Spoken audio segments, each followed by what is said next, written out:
Құда болады, пайғамбар ошол дос болады дейді. Жол біздің ұлыңыз менен сіздің қыздарыңыздар сөйтіп Құдай Таала маңдайларын біріктіріп, тағдырларын біріктірген екен. Ошолордун шарапаты менен ошентип ошолор аркылуу сиздер менен биздер Құда болуп отурабыз, мына төрүбүздө отурасыздар. Биздин сыйыбызды көрүп, ушу маңдайыңыздардан жакшы тер чыгып, чай ичип кетиңиздер. Барган Құдаларга, барган жериңиздерге, башка Құдаларыбыздын бардыгына, силердин элиңерден биздин Құда болуп калды, ошонун бардыгына бизден жалындуу ысык салам айтыңыздар. Ассаламу алейкум. Құдалар кандайсыздар? Жакшысыздарбы? Құдаңыздардын акеси Рахманберди Аксакал. Мен даже Құдаларга бир даам таттырайын деп атаңын тамагын көтөрүп кетти. Жакшы бир сүйлөп коюңар байда. Тилек батаңызды айтып коюңуз. Эми Эки балага 2 жашка бата. биринчиден ошо 2 жаш бактылуу болсун. Амин.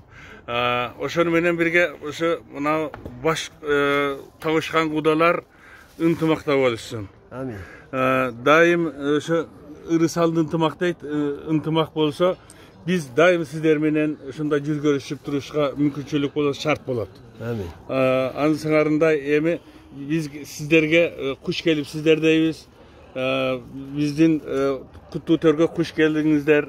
Эми эшиктөрдү көрүп алдыңыздар, мындан ары тез-тез ушул жака баш тартканда келип туруңуздар. Биз дайым сиздер үчүн эшик ачык. Рахмат. Кол чабуулар.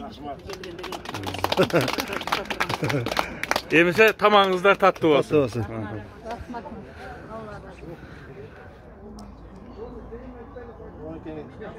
Апа эже кетти. Куда келди? Не хочу ты. Hoş gelipsizler bizden Türkbüzgö, jeğenimin үйüne. Emne desek biz suy tamağınızga razı olуңуздар. Ayıp ketip kalsa bizden geçiresizler.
Arzu